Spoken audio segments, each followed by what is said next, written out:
उत्सव में सम्मिलित हो सको या भगवान की कथा सुन सको। देवता बनने के बाद भी यह संभव नहीं। मनुष्य जीवन ही एक ऐसा है जिस जीवन के बाद हमें भगवान के प्राकट्य महोत्सव में सम्मिलित होने का सौभाग्य मिलता है, हमें भगवान के विवाह महोत्सव में शामिल होने का सौभाग्य मिलता है, हमें भगवान की बाल लीलाओं को श्रवण करने का सौभाग्य मिलता है।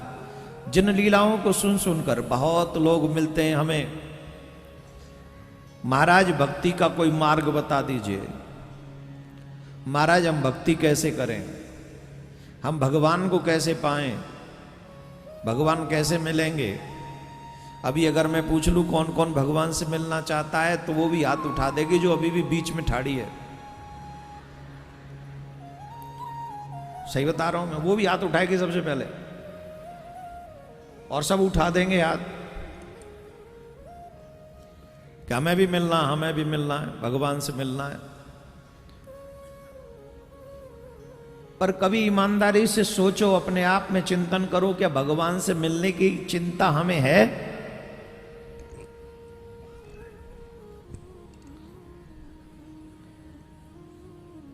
एक बार अपने आप से ईमानदारी से क्वेश्चन करो, क्या तुम्हें भगवान से मिलने की उतनी भी चिंता है जितनी तुम्हें तुम्हारे बेटे के बाजार से लेट आने की चिंता हो जाती है? तुम्हारा बेटा बाजार गया, फोन नहीं मिल रहा और लेट आया, अब बताओ कितनी चिंता होगी? होगी कि नहीं? क्या उतनी भी चिंता है भगवान से मिलने की?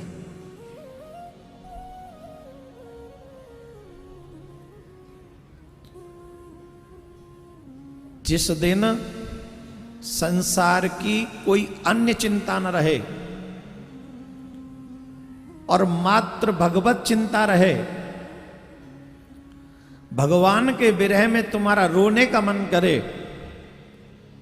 अकेले हो तो चीख चीख के भगवान का नाम पुकारने लग जाओ, तुम्हारा हृदय व्याकुल हो जाए, तुम्हारा मन ये ठान ले कि अब भगवान से मिले बिना नहीं रहा जाएगा, प्राण निकल ही जाएंगे, अगर भगवान और नहीं आए 2 सेकंड तो मेरे प्राण निकल जाएंगे। जिस दिन ऐसी कंडीशन हो जाएगी, 2 सेकंड खत्म होने से पहले भगवान आ जाएगा।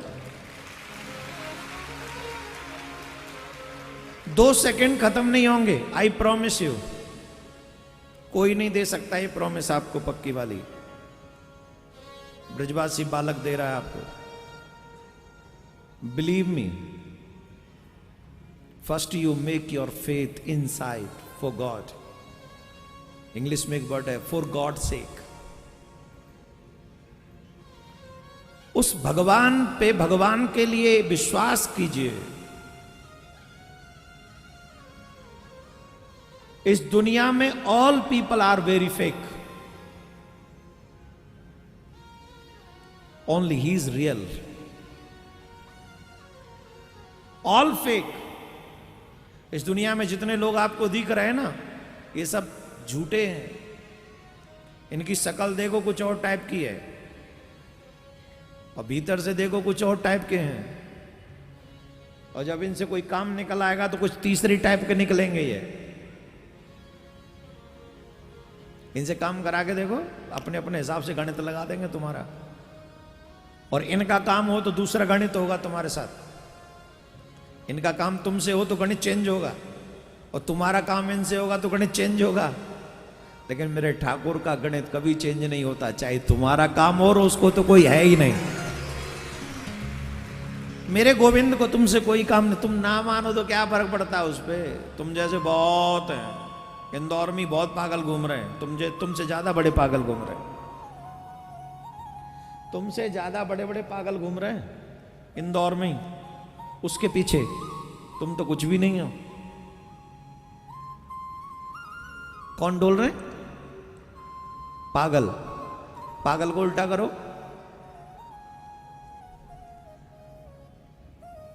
पागल का उल्टा करो, लग पा। जॉब पे लग, सैलरी पा। जॉब पे लग, सैलरी पा, दौड़ में लग, मेडल पा,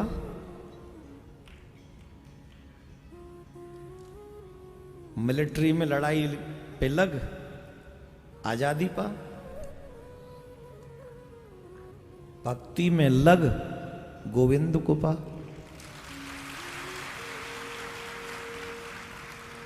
भक्ति में लग तो गोविंद को, अब लगे हो नहीं, भगवान पहले चाहिए तो ना पागल, उल्टा काम कर रहे हो।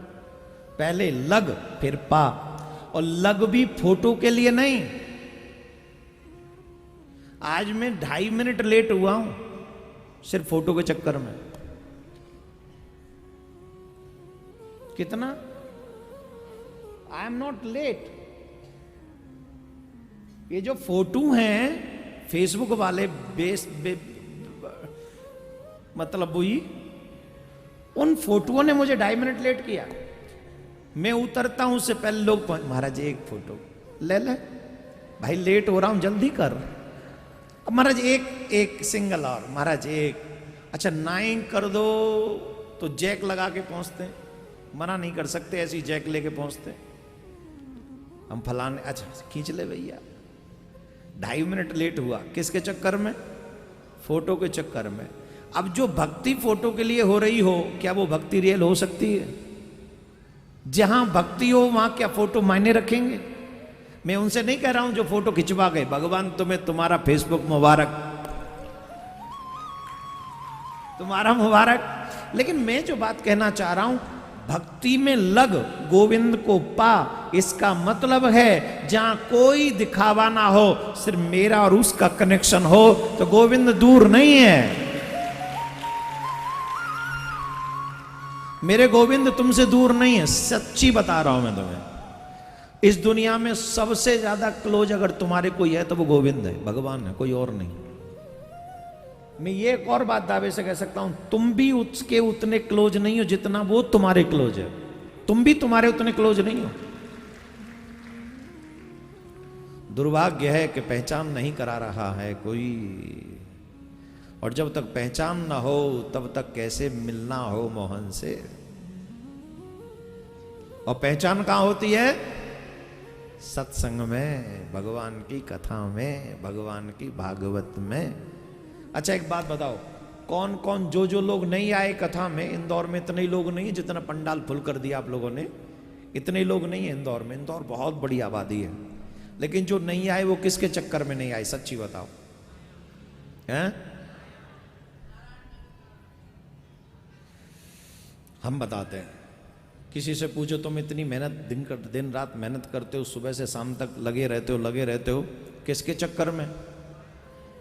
ना, बोले महाराज परिवार है, परिवार देखना पड़ता है महाराज, पत्नी है, बच्चे हैं। हाँ ये तो है।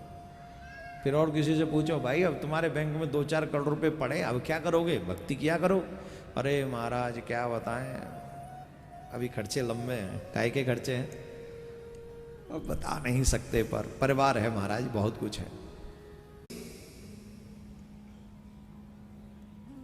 जिस पति के ऊपर आप फूलती हो, जिस पत्नी के ऊपर ये गर्व करता है, जिस बेटा बेटी के ऊपर ये कहता है ये मेरे हैं, जिस परिवार के ऊपर तुम सीना तान के चलते हो, ईमानदारी से बताओ जब धर्मराज का यहां पर न्याय होगा तो क्या इनमें से एक भी व्यक्ति तुम्हारे साथ उस मुसीबत को शेयर करने पहुंचेगा? एक भी कोई नहीं आने वाला। तेरे किए हुए कर्मों का फल तुझे भोगना पड़ेगा। और इस बात को हमने एक बार नहीं हजारों बार हमने कहा है, और आपने हजारों बार सुना है। लेकिन फर्क क्या हुआ जीवन में, अंतर क्या हुआ उसका? कोई फर्क नहीं, कोई बदलाव नहीं, क्योंकि सुन के निकाल दिया कान से। बहुत से लोग कहते हैं महाराज इतनी कथाएं होती हैं, आजकल लोग बदलते नहीं, क्यों? बोले कथा अगर बदलने के लिए सुनो तो अभी भी बदलते, और सिर्फ कथा सुनने के लिए सुनो कि चलो चलते हैं, दोपहर में कोई काम नहीं तो 2 घंटे जाके बैठाएंगे, और जैसे ही 4:30-5 होगा तो वो अपने उठ के चले आएंगे, तो वो क्या बदलेंगे? वो तो कथा पंडाल को ही बदल के चले जाते हैं। ईमानदारी से बताओ कौन कौन बदलना चाहता है कथा सुनने के बाद?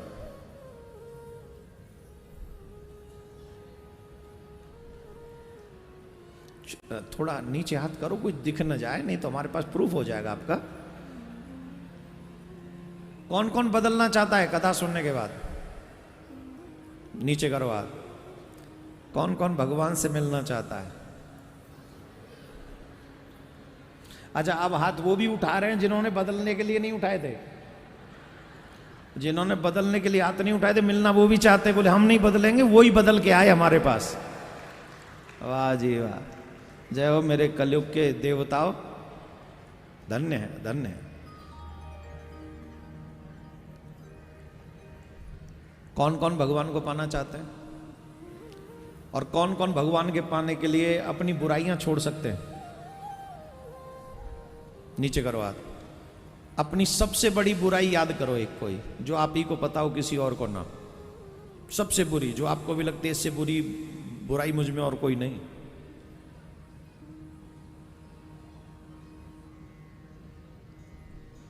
याद आई? क्या उस बुराई को छोड़ सकते हो भगवान के लिए? कॉन्फिडेंस नहीं है।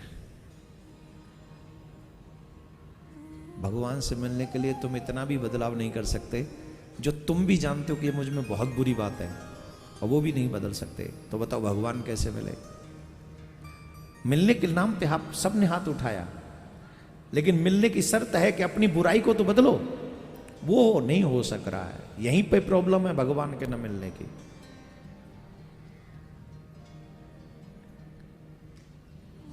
ये तभी संभव होगा जब सत्संग का हथौड़ा बार बार तेरे हृदय पे पड़ेगा। बार बार जब सत्संग में जाएगा और वहां कड़वे वचन ऐसे ऐसे मिलेंगे जो हथौड़े का काम करेंगे, तेरे सीने पे बार बार बार करेंगे, तुझे बार बार धिक्कारेंगे और बार बार तेरी आंखों में इस बात का आंसू आएगा कि मैंने ये पाप, मैंने ये गुनाह कितने किए हैं। अगर अभी भी नहीं बदला तो मनुष्य जीवन बर्बाद हो जाएगा।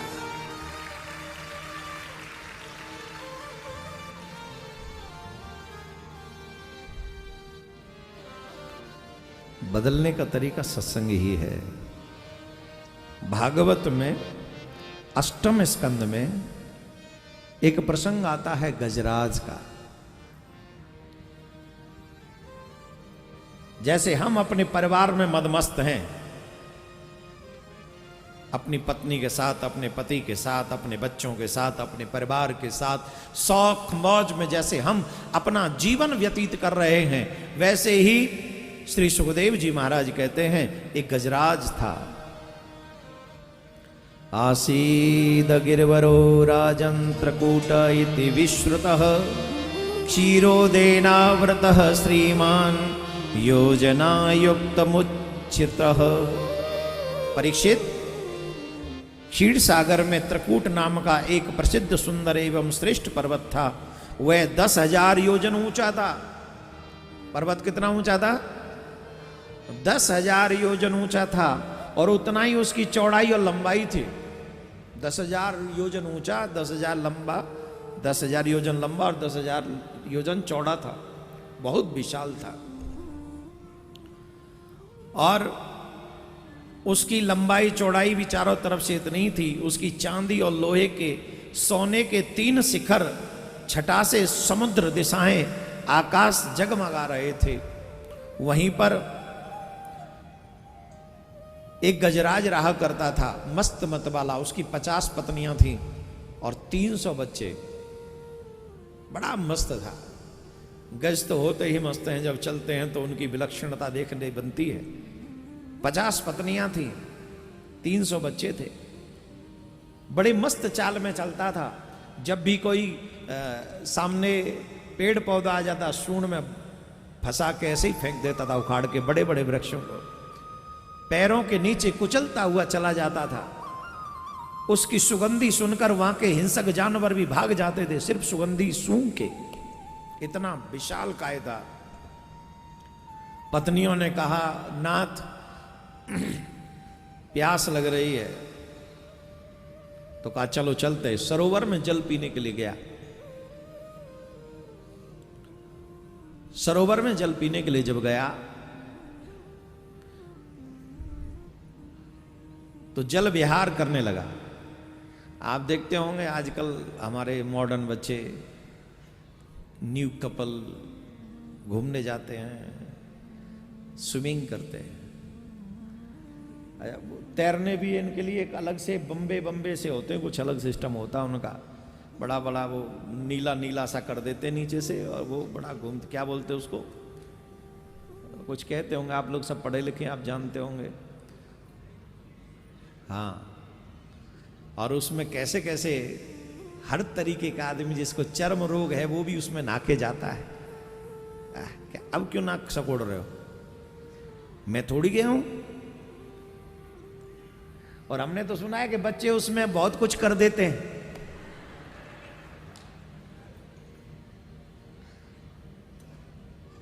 बोलो ना, ना करो। हाँ, कितने शौक से नहाते हो ना वहां। माई डियर कम हियर, आरो डियर, पकड़ ले, पकड़ डियर, पकड़। बच्चे पता नहीं क्या क्या करके गए हैं, किसी को न जाने कौन कौन से शरीर का रोग है, वो सब उसमें स्विमिंग करके गए हैं। और हम अपने पत्नी के साथ, अपने पति के साथ, अपने बच्चों के साथ वही उसमें, समझ गए, आनंद ले रहे हैं। अच्छा, तुम आनंद ले रहे हो, भागवत में ऐसा ही आनंद गजराज ले रहा है। जैसा आनंद तुम लोग ले रहे हो वैसा ही आनंद गजराज भी ले रहा है। फर्क है, तुम अधिक बेशर्म बन के ले रहे हो, वो स्वाभाविक ले रहा है। स्विमिंग पूल में जो जल होता है वो बहता हुआ नहीं होता, इसलिए अशुद्ध होता है। नदियों में हम लोग इसलिए स्नान करते हैं, वो शुद्ध होती है, बहती होती है। रुका हुआ जल शुद्ध नहीं होता है, समझ रहे हैं। तो स्विमिंग पूल जो बड़े बड़े 5 स्टार होटल्स में बने हुए हैं वो शुद्ध नहीं है, केमिकल से उसे क्लीन दिखाया जाता है नहीं। कई लोग बच्चे आके बताते निकल गई थी।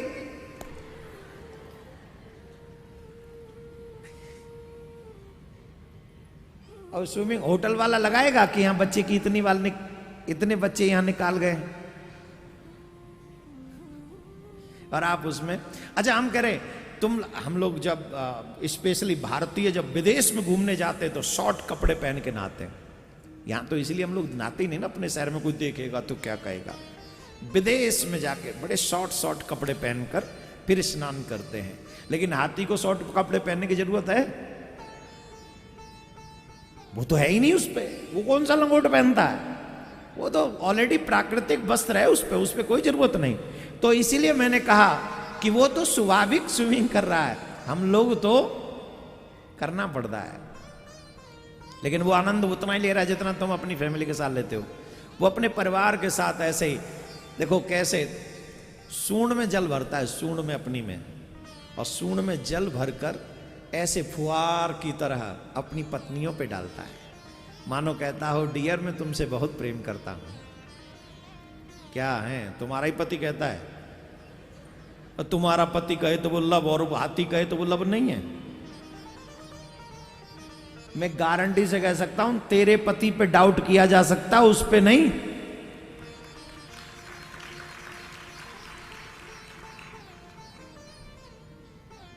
मना करके बताओ, बोले नहीं कर सकते आप मेरे पति पे डाउट। मेरी छोड़ो, तुम खुद करती हो, हाँ या ना, जवाब दो। पर वो अपना प्यार दिखा रहा, प्रेम अपने जल में, सूंड में जल भरता है, और वो अपनी पत्नियों पे कभी डालता है, कभी बच्चों पे डालता है, उनको मदमस्त करता है। वो सब बड़ी खुशी खुशी से जल में और सरोवर में विहार कर रहे हैं। इतने में सरोवर के स्वामी है कौन? सरोवर का स्वामी है ग्राह, मगरमच्छ। उसने देखा ये कौन आ गया यहाँ, कौन है जो मेरे स्थान को अपवित्र कर रहा है। उसने आके गजराज का पांव पकड़ लिया। विपत्ति जब आती है कह के नहीं आती, ये नोट करके रखना आप सब। जितने भी धनवान लोग बैठे हैं, जितने भी मिडिल क्लास बैठे हैं, जितने भी जैसे भी बैठे हैं, सब इस बात को सीख लो, विपत्ति जिस दिन आएगी कह के नहीं आएगी। इसलिए जब तक अच्छा समय है तब तक अच्छाई को इतनी बढ़ा दो कि विपत्ति आ भी जाए तो ठाकुर जी तुम्हें बचा ले। मुझे तो लगता है कि अच्छे दिनों में ही ज्यादा अच्छे काम करने चाहिए, जिससे बुराई हावी न हो सके तुम्हारे जीवन में। ये मेरा मानना है। आगे कि तुम्हारा मानना, जैसा तुमको अच्छा लगे वैसा करना। तो ग्राह ने आके पांव पकड़ लिया। गजराज को लगा कि अभी तो कोई वैसा ही होगा, मेरी शक्ति के आगे इसकी क्या चलाई। लेकिन धीरे धीरे उसको लगा कि ये संकट बढ़ता जा रहा है, तो उसने फिर अपनी शक्ति का प्रयोग किया, अपने आप को बचाने का प्रयोग किया। लेकिन जब वो अपने आप को बचाने का प्रयोग करने लगा तो उसे लगा कि उसकी शक्ति पर्याप्त नहीं है, पर्याप्त नहीं है। अब उसको लगा कि मैं फंस रहा हूं, डूब जाऊंगा। तो उसने अपने बच्चे और अपने पत्नियों से कहा कि हेल्प मी, मेरी हेल्प करो। तो सबने सूंड में सूंड अड़ाई, उसने उसकी उसकी उसके ऐसे करके, और फिर एक गजराज की उस सूंड में सूंड फंसाई और फिर खींचने लगे उसे। पत्नी बच्चे सब उसकी सहायता कर रहे, उसे निकाल रहे। सुनकर आश्चर्य होगा, उन सब की शक्ति उस गजराज के काम नहीं आई। और सबसे पहले उस मुसीबत में छोड़ के जाने वाले उसके बच्चे थे। कौन थे?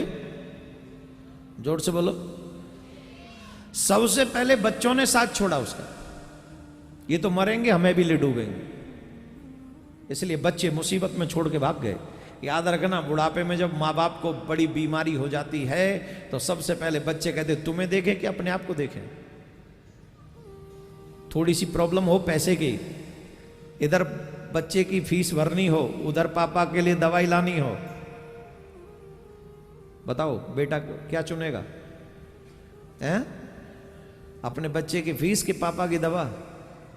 और ये वही बेटा है जिसके लिए जीवन भर पसीना बहाया है, मेहनत की है, बोझा उठाया है, मेहनत कर करके रात देखी नहीं, दिन देखा नहीं, सब कुछ किया उसके लिए। उसने तुम्हारी दवाइयों को इग्नोर किया, नहीं इट्स ओके, पहले बच्चे की फीस भरनी। और वही बच्चे मुसीबत में सबसे पहले साथ छोड़ के जाते हैं। छोड़ गए। वो चिल्ला रहा था, अरे रुको रुको, मैं तुम्हारा बाप हूं। किसी ने मुड़ के नहीं देखा। पत्नियां हेल्प करती रही, अरे हमारा पति, हमारा पति, हमारा पति है।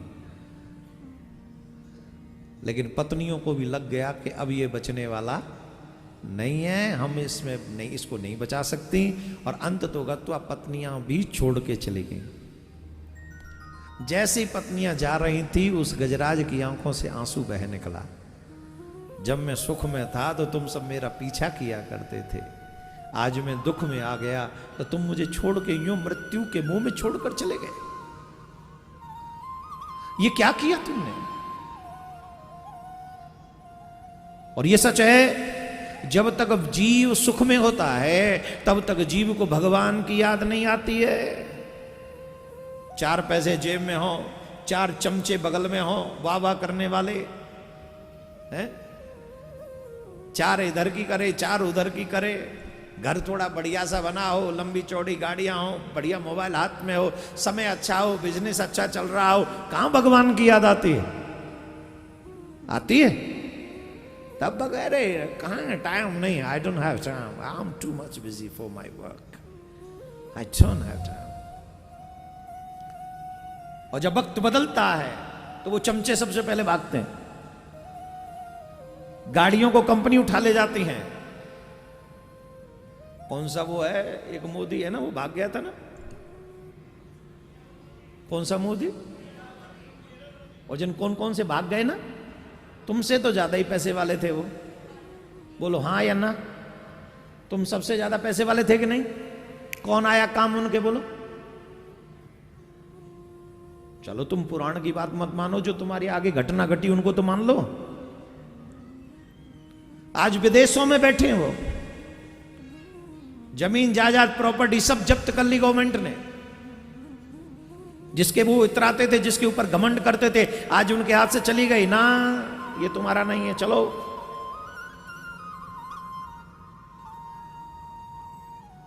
सुख में ही याद कर लेते तो ये बुरा दिन ना देखना पड़ता। जो लोग पैसे वाले होते हैं उनकी पार्टियां जाके देखो, 1-1 करोड़ में 1-1 एक्टर आता है एक ठुमका मारने के लिए, और वही 1 करोड़ रुपए कहीं धर्म में लगा दिए होते, गौशाला बनवा दी होती, तो वो गऊ में आके तुम्हारी मुसीबत अपने सर ले लेती।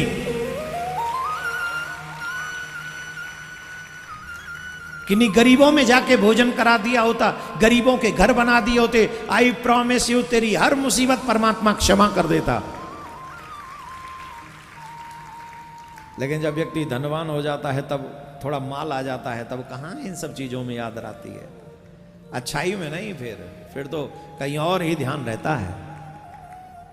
इसी को कहते हैं वक्त वक्त की बात है, समय को समझो, अच्छे समय में जितना अच्छा कर सकते हो करो, बुरा समय कह के नहीं आएगा। आज वही गजराज जिसके सुगंध सूंघ कर उस जगह के सब हिंसक जानवर भाग जाते थे, एक जल के ग्राह ने उसे पकड़ लिया और आज उसकी सारी शक्ति निर्बल कर दी। तो उसे पूरी समाज का पता चल गया, न पत्नी मेरी है न बच्चे मेरे हैं, कोई काम नहीं आने वाला। तब अंत तो गत्वा उसे किसी की याद आई, तो वो है परम पिता परमात्मा की। सबसे आखिर में किसकी याद आई? जोर से बोलो। वो गाता है, मुसीबत तो हमारे भी चारों तरफ कहीं ना कहीं घूम रही है, गाओ, उसे बुलाओ, उस ईश्वर को, उस मालिक को।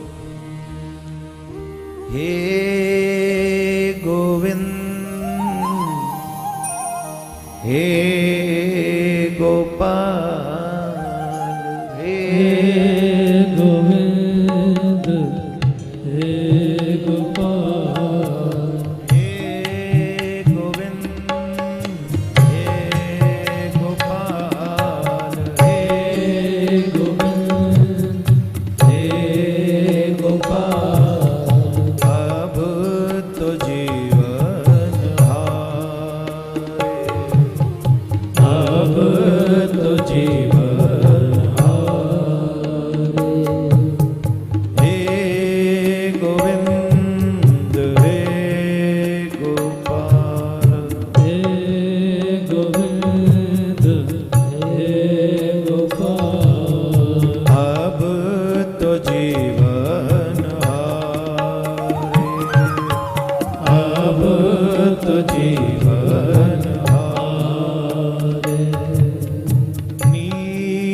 पीवन हेतु गयो सिंध के किनारे,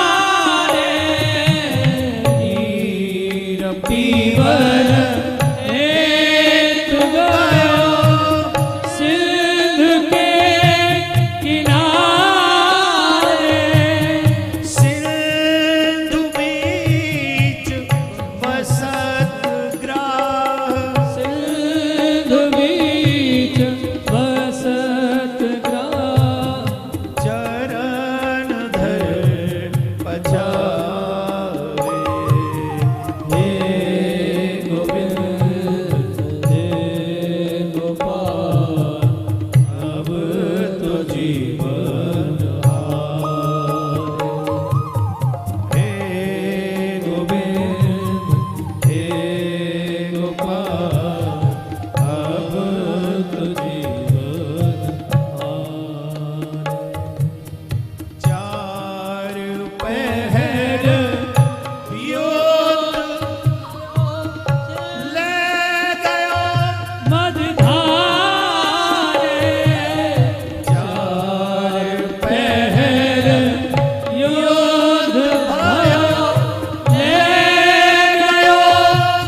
महाराज ने देखा कि अब मुझे कोई बचाने वाला नहीं है। संतों के मुंह से सुना है, उसे भगवान की याद कब आई? जब एक जौ के बराबर उसकी सूंड पानी से ऊपर रह गई। मात्र एक जौ के दाने की बराबर जब उसकी सूंड जल से ऊपर रह गई, तब उसे याद आई उस परमात्मा की, उस मालिक की, उस स्वामी की, भगवान की। और कहने लगे, महाराज मैं यहां जल पीने आया था, लेकिन मेरे अपने मुझे छोड़ के चले गए। अब मेरा कोई नहीं है, मेरी नाक भी डूबने लगी है। आप बचाओ तो बचाओ, नहीं तो डूबने जा रहा। उसकी आवाज जैसे ही पहुंची, कहां? द्वारिका में साध भयो, सोन भयो भारे।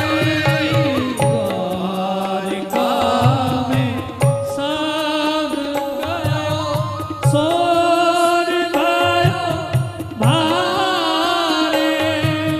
शंख चक्र गदा पद्म, शंख चक्र गदा पद्म।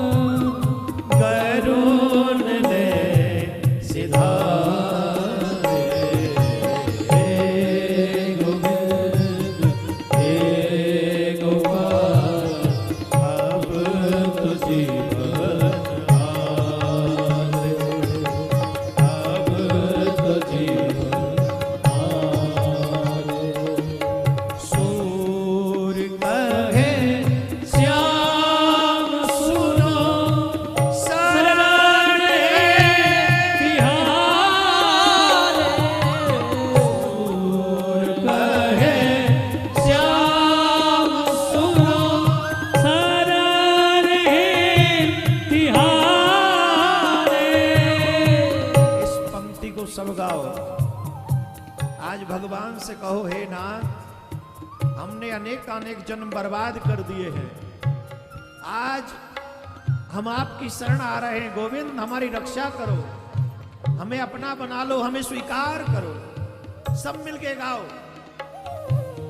सूर कहे श्याम सुनो शरण तिहारे। आवा की बेर पार करो, की बेर पार करो। सब बोलो, सब बोलो, सब बोलो। ये शायद आखिरी चांस है हम सबके पास।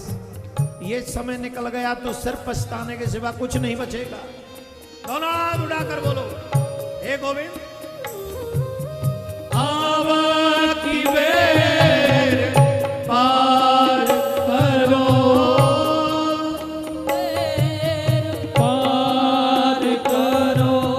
नंद के दुलारे। हे गोविंद हे गोपाल, हे दयालु प्यारे। हे गोविंद हे गोपाल, हे गोविंद हे गोपाल, हे गोविंद हे गोपाल, हे गोविंद हे गोपाल, हे दयालु प्यारे। अब तो जीवन आए, अब तो जीवन आए।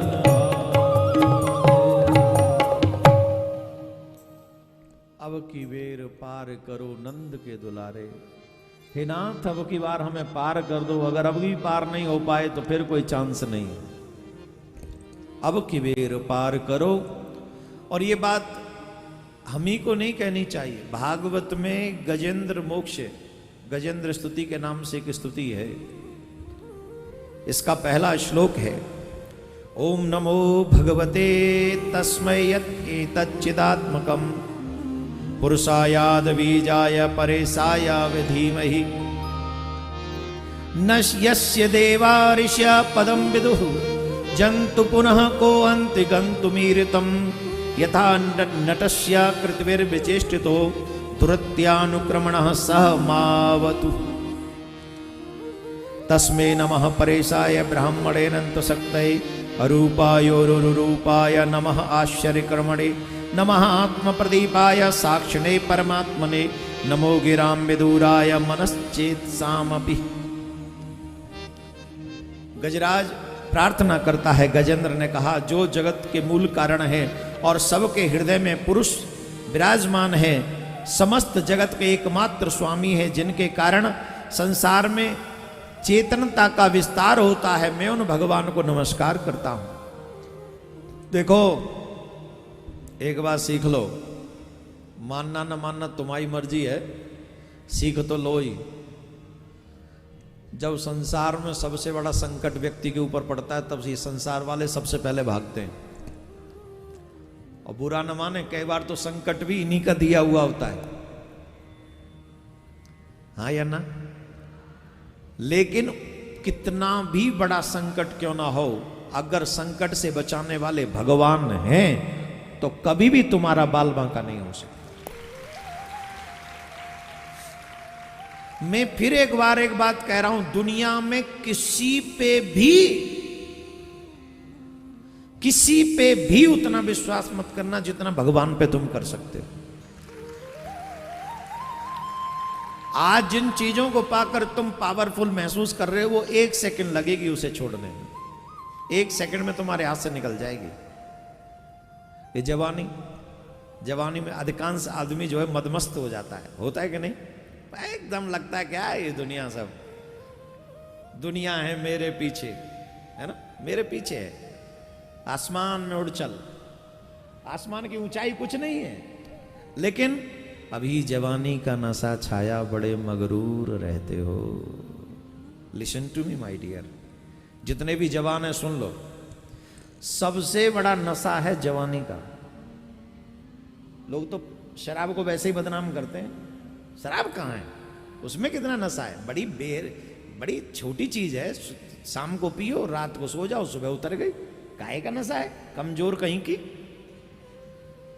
इसका नशा नहीं है मजबूत, सबसे भयानक नशा है जवानी का।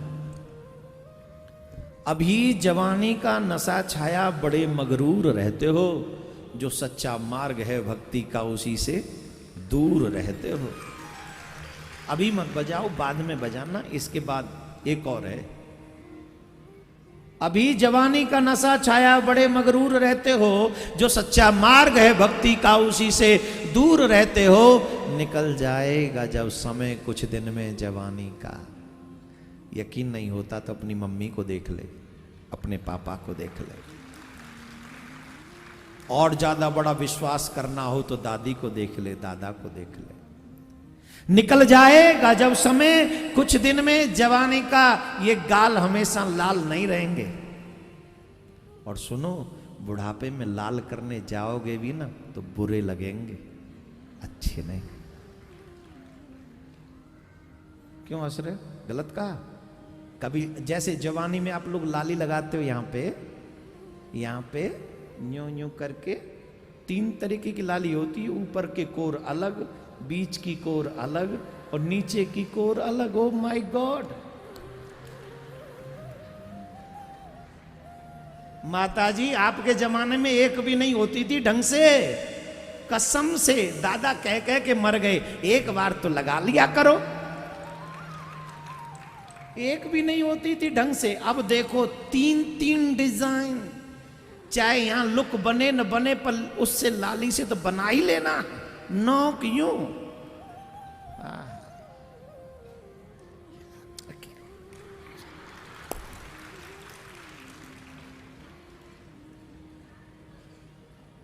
अच्छा एक काम करो, कल्पना करो कि तुम 70 साल के हो गए, जस्ट गैस महाराज, तुम 70 साल के।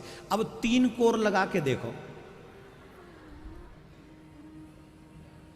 अब लगाओ। इन अम्मा जी को लगा दिया जाए तो कैसी लगेगी वो कोर, बताओ? क्यों हंस रही हो? घबराओ मत, एक दिन होना ऐसा ही है हम सबको। ये हमारा फ्यूचर है। क्या है? अभी जवानी का नशा छाया, बड़े मगरूर रहते हो, जो सच्चा मार्ग है भक्ति का उसी से दूर रहते हो। निकल जाएगा जब समय, कुछ दिन में जवानी का, सदा स्थिर नहीं रहता, बबूला है ये पानी का बबूला। अक्कड़ और शान ये मूछें धरी तलवार रह जाए। अक्कड़ यूं चलता है जवानी में, चाहे पर्स में 2,000 हो, पर बाइक ऐसे चलाएगा जैसे करोड़पति की औलाद है? अकड़ देखो जवानी। जवानी में पैसे की अकड़ क्या है? पैसे की अकड़ तो कुछ भी नहीं है जो जवानी की अकड़ है। अकड़ और शान ये मूछें धरी तलवार रह जाए, निकल जाए जब समय तो फिर क्या होता है? पछता है। इसलिए जो करना है वो आज कर, कल नाम काल का है। हुआ सिन टुमारो माय डियर। तो जवानी के नशे में मदहोश मत होना। इस जवानी के जोश में गजराज फंस गया मुसीबत में, और जब उस पे मुसीबत आई तो सबने हाथ खड़े कर दिया। I can't help you, no one can help you. Promise, तुम्हारी भी कोई नहीं करेगा, कोई भी नहीं। लेकिन हां, जब मुसीबत में तुम घिरते हो तो सबसे ज्यादा याद आती है उस परमात्मा की, और परमात्मा को जब पुकारते हो, गोविंद बचाओ, मेरे स्वामी, मेरे नाथ, मेरे प्रभु, तो भगवान जानते हो कितनी जल्दी दौड़ के आए। आप बिलीव नहीं कर सकते। गोविंद कहने के लिए गो शब्द का उच्चारण किया, और जैसे ही गो कहा, भगवान गरुड़ पर बैठे, गरुड़ पर बैठकर सुदर्शन चक्र लिया और सुदर्शन चक्र लेके दौड़ पड़े, और भगवान ने सबसे पहले सूंड पकड़ के बाहर खींच लिया। गजराज भी बाहर आया, ग्रह भी बाहर आया। भगवान ने सुदर्शन से ग्रह का सर गोविंदाय नमो नमः कर।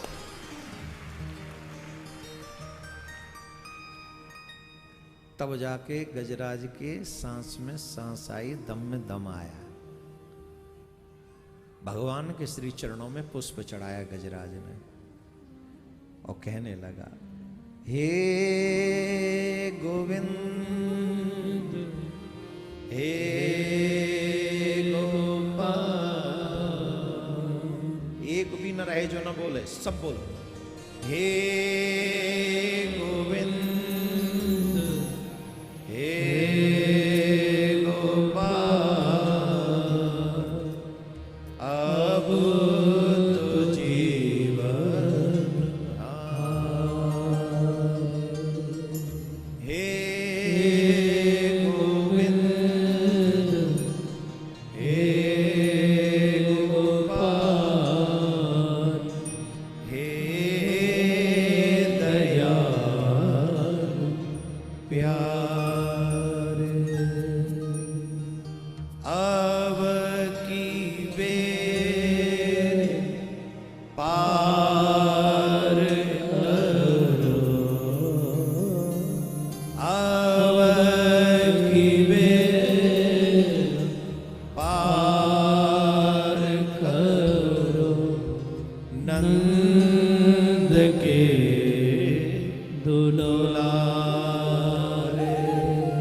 गजराज को बचाने वाले उसके अपने नहीं थे, गजराज को मुसीबत में छोड़ने वाले उसके अपने थे, लेकिन गजराज को संकट से बचाने वाला सिर्फ एक थे, वो है मेरे नारायण, मेरे गोविंद, मेरे प्रभु।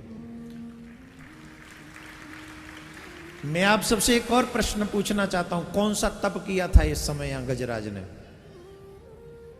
बोलो, कौन सा तप?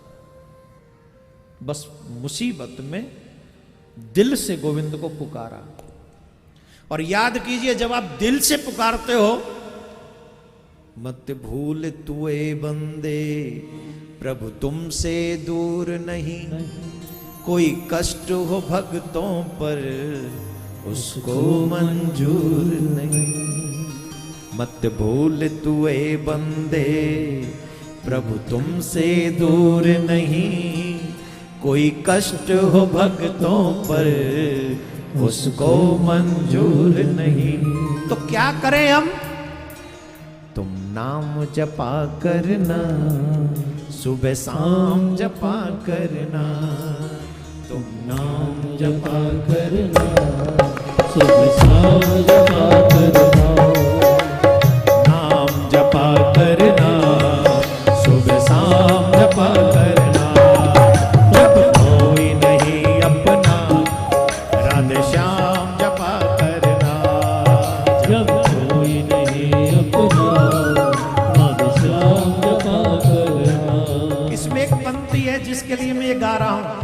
इस पंक्ति को, ए मैया मैया बैठ जाना, हाँ बैठ जा, घर में नृत्य कर लियो जाएगा। यूट्यूब पे ये भजन लगा लियो, फिर मां नृत्य करियो। ये पंक्ति सुनो, बड़े गजब की है। मत भूल तुए बंदे ये देश बेगाना। मत भूल तुए बंदे ये देश बेगाना है। जो आया है जग में उसे वापस जाना है। जो आया है जग में उसे वापस जाना है।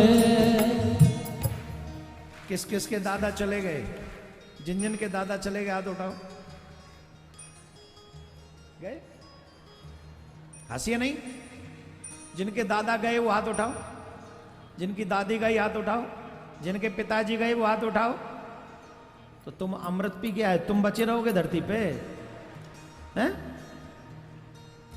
ये फोटो सब मुंह लेके घूमते रहते हो, सोचते हो अमर रहोगे। अरे मरना पड़ेगा, तैयारी कर आज से।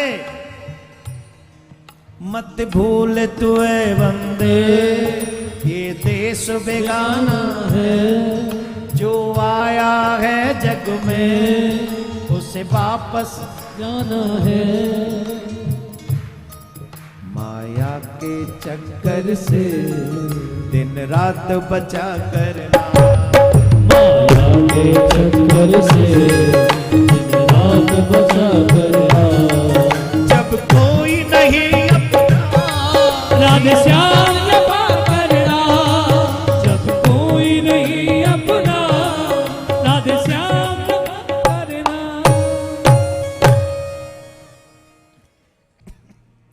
मत भूल तुए बंदे ये देश बेगाना है। जहां तुम बैठे हुए किराए का मकान है। और एक बात बताएं, जिसको बड़ा मकान मिला है उसके ऊपर ज्यादा खर्चे होंगे, हाँ या ना? एक कमरे वाले से पूछो बिजली का बिल कितना है? 900 रुपये, 1000 रुपये। 2 कमरे वालों से बोले 2000, 5 कमरे वालों से बोले 5000। और जिसपे बहुत बड़ा घर हो, एसी वेसी, 3 व्हीलर व्हीलर सब लग रहे हो उसमें, उसका बिल बोले 1 लाख। जिसके पास ज्यादा व्यवस्था है उसके पास ज्यादा हिसाब भी है। तो ये सोच के दुखी मत हो ना तुम्हारे पास घर छोटा है। ये सोच के खुश भी हो सकते हो कि मुझे कम हिसाब किताब रखना पड़ेगा।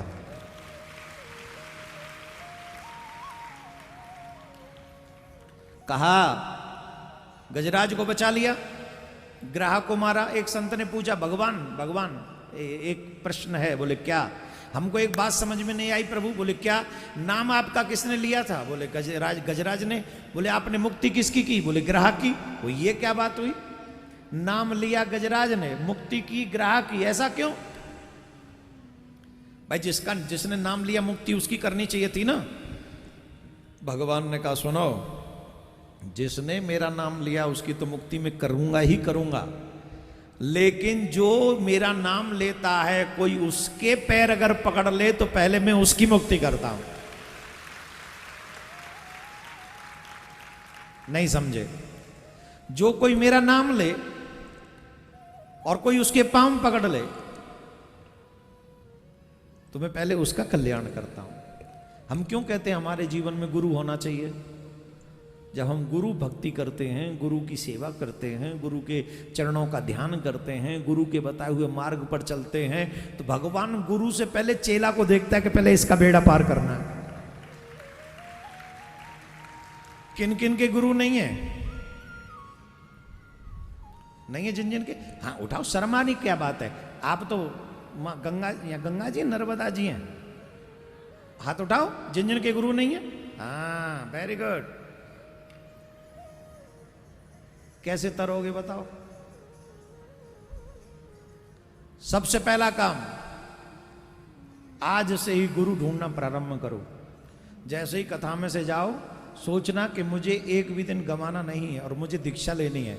और दीक्षा उनसे लो जिनमें आपकी श्रद्धा हो, जिनके वाक्यों को सुनकर आपके मन में भगवत भक्ति जागृत होती हो।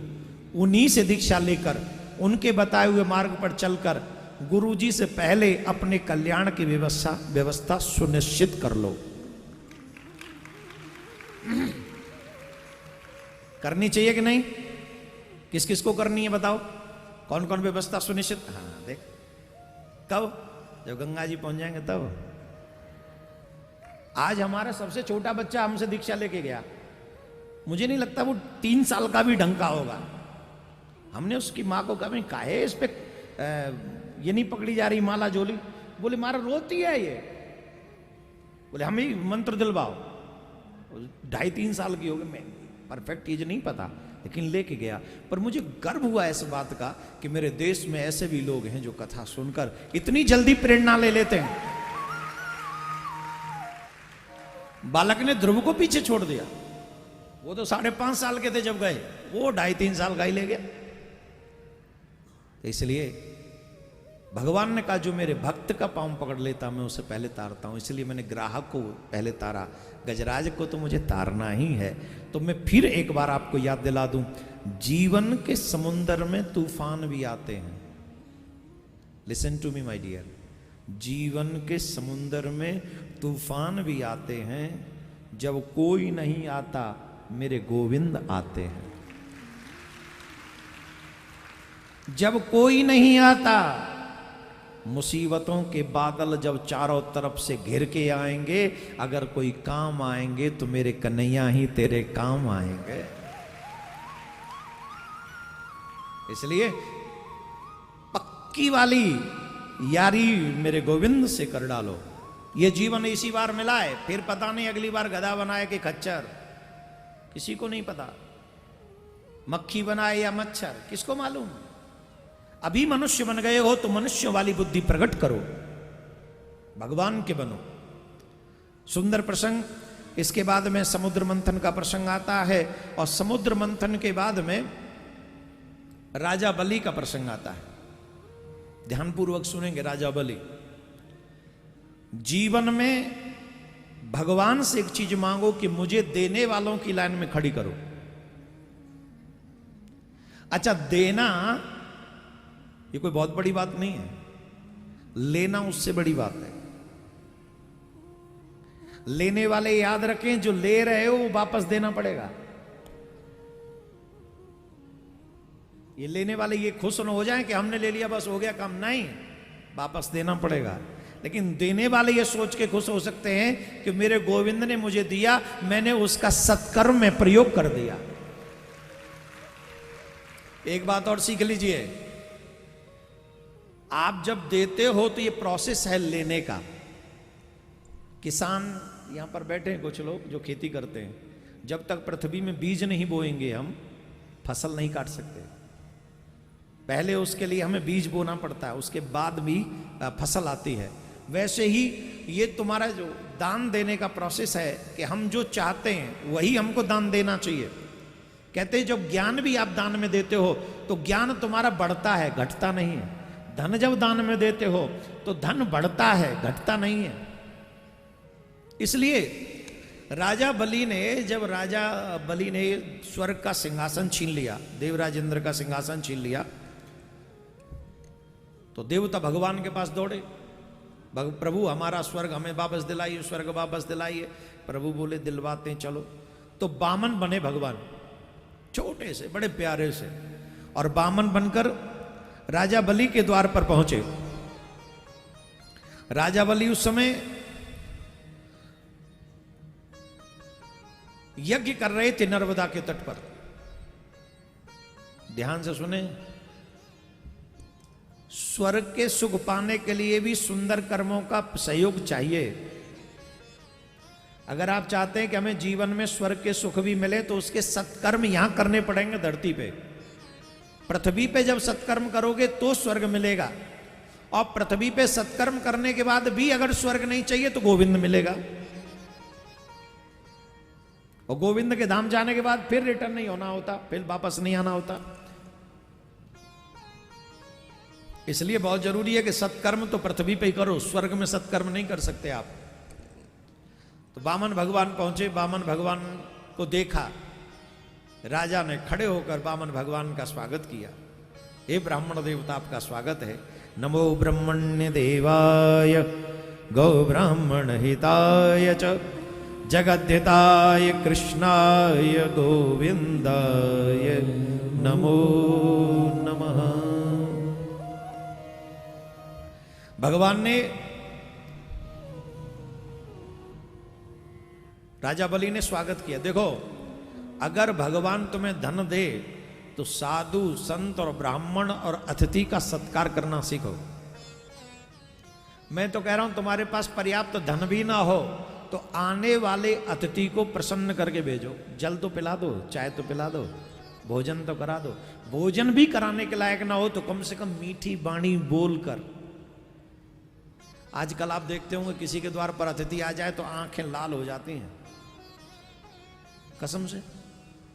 माता जी हो गया फोटो खींच लो, आ मेरा बच्चा ले लो, ले लो, ले लो, ले लो, कोई नहीं। अरे आजकल तो मॉडर्न जमाना है, ले लो।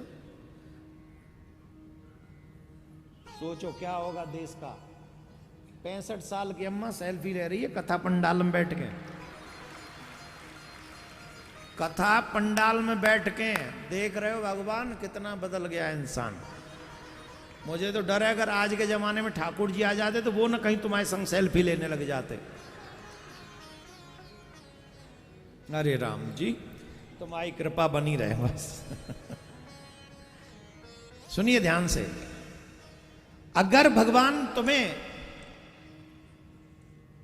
गृहस्थ में प्रवेश कराया, तुम्हारे पास अधिक कुछ ना हो तो आने वाले आगंतुक से, अतिथि से कम मीठी बाणी में बात करो। आपकी आंखों में प्रेम होना चाहिए, क्रोध नहीं। मैंने गरुड़ पुराण पढ़ा है, आप लोगों ने सुना है। जिन्हें भी मनुष्य जीवन के कुछ सत्कर्मों के विषय में जानना हो तो मैं आज फिर कह रहा हूं, आप लोग मेरे YouTube चैनल पर पढ़ा हुआ है गरुड़ पुराण, एक बार जरूर सुन लेना। जीवन में तुम्हारे होश ठिकाने ना आ जाए तो मेरा नाम बदल देना। यहां से जाने के बाद एवरीडे 9 दिन का है, 9 दिन का वो Garuda Purana first day second day continuous सुन लो। और हाँ, ये जो पृथक है ना कि मर्रे पीछे ही गरुड़ पुराण सुना जाता है, गलत बात है ये। कभी भी सुनो। मैं तो कह रहा हूं अभी 3 दिन तो मेरे रहते रहते ही सुन लो, और जब डर लगे तो मुझसे आके पूछना महाराज कैसे बचेंगे, तुम्हें बताऊंगा कैसे बचेंगे। कसम से सुनना गरुड़ पुराण। गरुड़ पुराण में है, जो व्यक्ति आने वाले अतिथि को क्रोध भरी नजर से देखता है, यमराज के दूत उसकी आंखों को, वहां एक बहुत बड़ा विचित्र सा पक्षी है, उसकी चोंच बड़ी पैनी है, बहुत पैनी है और बहुत लंबी है उसकी चोंच। उन चोंचों से उसकी आंखों पर प्रहार करवाते हैं।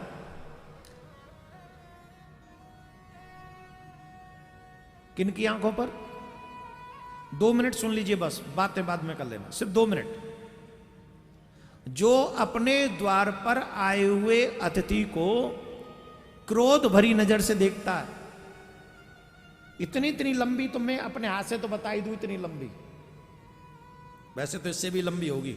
उन चोंचों से प्रहार करता उनकी आंखों पर और आंखें निकाल लेता उसे। क्यों? बोले तूने आने वाले अतिथि को क्रोध भरी नजरों से देखा। हमारे यहाँ संत क्या कहते हैं, तुलसी या संसार में सब सो मिलिए जाए, ना जाने किस रूप में तोय नारायण मिल जाए। किसी को क्रोध भरी नजर से मत देखो, किसी को भी दुष्ट शब्द प्रयोग मत करो, किसी को अपशब्द मत बोलो, न जाने कौन तुम्हारे सामने किस रूप में भगवान आ गया। अतिथि सेवा भगवान की साक्षात सेवा मानी गई है, साक्षात। लेकिन हम द्वार पर आए हुए अतिथि का अनादर करते हैं, किस चक्कर में, वो तो हम जानते नहीं। आप देखो अपना अपना रुतबा। तो भगवान ने जब वहां प्रवेश किया तो राजा बलि ने स्वागतम स्वागतम ते नमस्तुभ्यम ब्रह्म किम कर्मावते, स्वागत किया राजा बलि ने, अपना आसन छोड़ दिया। राजा होते हुए ब्राह्मण के लिए आसन छोड़ दिया। आजकल किसी के यहां जाओ तो ऐसे ही बैठे रहते, हाँ जी महाराज आए, आओ आओ महाराज आओ, उठते नहीं है। अब सुनो गरुड़ पुराण का दूसरा और नरक, सुनते जाओ बेटे।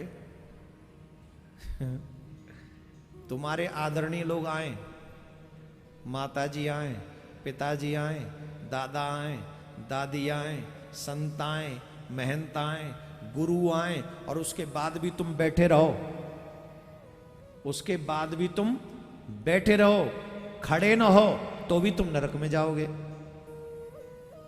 अरे मम्मी तो मेरे सामने जितनी बार आए उतनी बार खड़ा हो, मां है तेरी। मैं नहीं कह रहा हूं, हमारे पुराण कहते हैं, मां खड़ी हो और तुम बैठे हो, नरक के द्वार खुल रहे हो। मां बैठ जाए फिर तुम बैठो, पिता बैठ जाए फिर तुम बैठो, और उनके सिराने मत बैठो, उनके पांव के तले बैठो। डरना नहीं माय डियर, डरो नहीं, मैं डरा नहीं रहा, सिखा रहा हूं, अगर सीख सको तो। राजा बलि राजा होते हुए स्वर्ग के राजा थे, खड़े हो गए ब्राह्मण का स्वागत करने के लिए, और आसन पर बैठाला, सुंदर आसन पर बैठाल कर कहा, बताओ महाराज मैं आपकी क्या सेवा करूं। तो बामन भगवान ने कहा, कुलोचितम धर्मयुतम यशस्करम यस्य प्रमाणम भृगवः सांपराये पितामह कुलवृद्ध प्रशांत। आहा, क्यों न हो, तुम धन्य हो। भगवान ने कहा, राजन आपने जो भी कुछ कहा है वो आपकी कुल परंपराओं के अनुरूप ही है। आप परिपूर्ण यश को बढ़ाने वाले अत्यंत मधुर हैं। क्यों न हो, आप जिस कुल में उत्पन्न हुए हैं वो कुल ही इतना श्रेष्ठ है। उस कुल में उत्पन्न होने के बाद इतना संतों का आव भगत करने वाला होना तो स्वाभाविक ही है। ये तो आपने अपनी कुल परंपरा को बढ़ाया। बोलो राधे राधे। अच्छा बताओ, संसार का सबसे बड़ा धन कौन सा है? सबसे बड़ा धन क्या है? बोलो, नहीं पता? नहीं, सबसे बड़ा धन है व्यक्ति का यश। क्या है? व्यक्ति मरता है, उसका यश नहीं मरता है। और जो व्यक्ति मरने से पहले अपना यश कर जाता है, उसके पूर्वज, उसके पितृलोक में उसे आशीर्वाद देते रहते हैं, आशीर्वाद देते हैं। एक तो वो व्यक्ति है खाया पिया और मर गया, और एक वो व्यक्ति है कि मरकर भी मरा नहीं, यश होता रहा। अब राजा बलि से मेरा तुम्हारा क्या रिलेशन, बताओ जरा। तुम्हारे चाचा थे राजा बलि, हमारे पूर्वज थे क्या राजा बलि? लेकिन आज भी तुम उनकी कथा सुन रहे हो, मैं उनकी कथा सुना रहा हूं। यही है उनका यश। राजा हरिश्चंद्र का यश, रोहित का यश, राम जी का यश, बलि का यश, प्रहलाद जी का यश, ध्रुव जी का यश। ये क्या है? आज भी हम लोगों में जिंदा क्यों है? वो मरकर भी मरे नहीं, क्यों? उनका यश आज भी जिंदा है। और जिसका यश जिंदा है वो कभी नहीं मरते। इसलिए दो प्रयास जीव को करने चाहिए। मरने से पहले भगवान की प्राप्ति हो जाए, दूसरा मेरे मरने के बाद मेरा यश पृथ्वी पे रह जाए। दो काम जीव को अवश्य करने चाहिए। और जो ये न कर सके वो मनुष्य नहीं है, वो पशु ही है। राजा बलि ने दोनों हाथ जोड़कर जब प्रार्थना की तो भगवान उसके यश का गान, उसके पूर्वजों के यश का गान करने लगे। क्यों ना हो, प्रहलाद जी तुम्हारे दादा हैं भाई, ऐसे कुल पवित्र कुल में तुम्हारा जन्म हुआ है, तुम ऐसे विनम्र क्यों नहीं होगे। एक और बात बताएं, तुम्हारे आचरण से तुम्हारे माँ बाप का मान सम्मान बढ़ता अथवा घटता है। मुझे पता है ये बात बहुतों को पसंद नहीं आएगी। तुम्हारे कर्म, तुम्हारा व्यवहार, तुम्हारी वाणी तुम्हारे माँ बाप को या तो यश का पात्र बना देगा या अपयश का पात्र बना देगा। इसलिए जो भी करो, जो भी बोलो, जो भी देखो, जो भी सुनो, ये सोच के कि ये बात सिर्फ मुझ तक सीमित नहीं रहेगी, मेरे पूर्वजों तक जाएगी। इसलिए हर चीज सोच समझ के करनी चाहिए। अब देखो, भगवान राजा बलि के पूर्वजों का यशगान कर रहे हैं। कर रहे हैं कि नहीं? क्यों कर रहे हैं?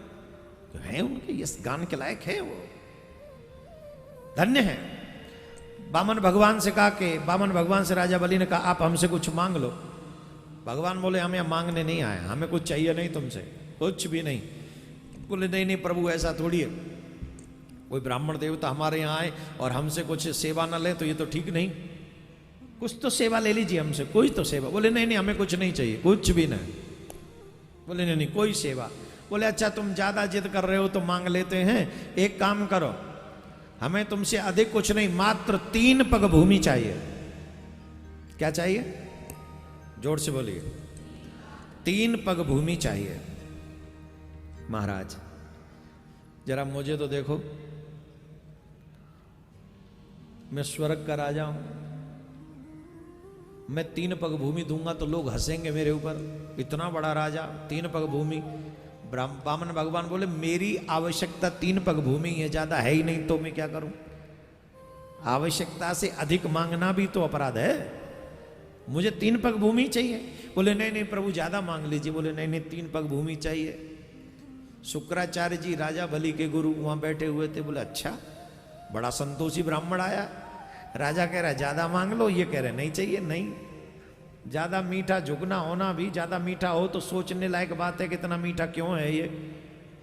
ज्यादा ही मीठा हो ना तो फिर संदेह करना उस पर, हाँ तो इतना मीठा क्यों है। शुक्राचार्य जी ने नेत्र बंद किए। शुक्राचार्य जी को पता चल गया ये वो नहीं है जो ये दिख रहे हैं, ये जो दिख रहे हैं वो है नहीं, जो हैं वो दिख नहीं रहे। समझ में आ गई ये त्रिलोकीनाथ है। और जैसे ही समझ में आई त्रिलोकीनाथ है, राजा बलि से कहा राजा रुक जाओ, 1 पग भूमि भी मत देना, तुम जानते नहीं हो ये कौन है। कौन है? बोले ये त्रिलोकीनाथ है, तुम्हारा सर्वस्व हरण करने के लिए आए। कौन है ये? बोले त्रिलोकीनाथ है, तुम्हारा सर्वस्व हरण करने के लिए आए हैं। राजा बलि कहने लगे अहो भाग्य, अहो भाग्य, मेरा भाग्य धन्य हो गया, मैं धन्य हो गया, मेरा जीवन धन्य हो गया। सबको देने वाला आज मेरे द्वार पर मांगने के लिए खड़ा है, आज मुझे धन्य कर दिया।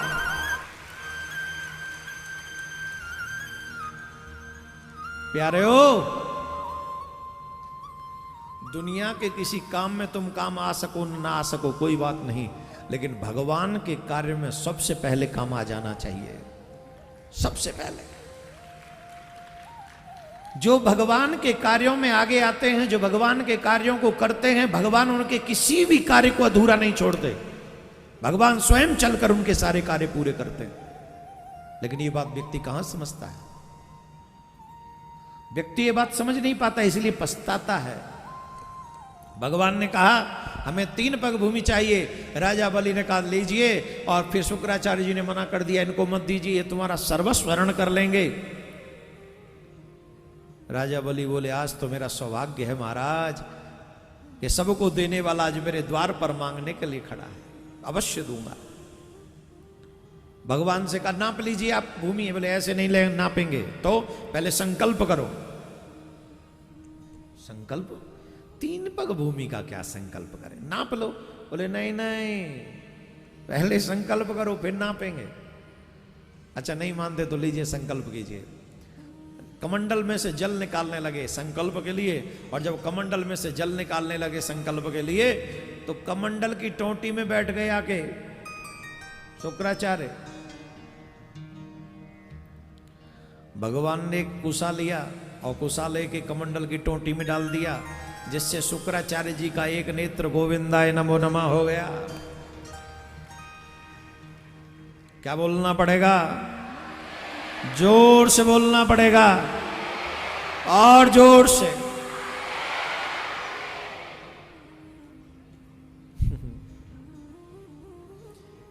अच्छे काम करने वालों को रोकना नहीं चाहिए। जो लोग अच्छे काम करने वाले को रोकते हैं उनको परमात्मा दंड देता है। कोई भी मनुष्य अगर अच्छा काम कर रहा हो तो हमें उसे प्रोत्साहित करना चाहिए। अरे वाह भैया, अच्छा एक बात बताओ, अगर कोई अच्छा काम ना करे, कोई दान ना करे, कोई धन खर्च ना करे, तो इतना विशाल पंडाल लगेगा? ये माइक लगेंगे, ये बड़ी बड़ी टीवियां लगेंगी, फिर क्या हो? कोई तो चाहिए ना अच्छे कार्य को करने वाला, कोई तो हो जो ऐसे आयोजन कराए, और जब ऐसे आयोजन कराए तो पूरे इंदौर को भक्ति में बनाए। कोई तो हो जिसे पूरे इंदौर से राधे राधे बुलवाए। क्या बोलना पड़ेगा? और धीरे बोलना पड़ेगा, और धीरे बोलना पड़ेगा। अब अगर कोई होता ही नहीं तो हम आते, अगर कोई होता नहीं तो तुम आते, अगर कोई होता ही नहीं तो यहां राधे राधे तुम बोल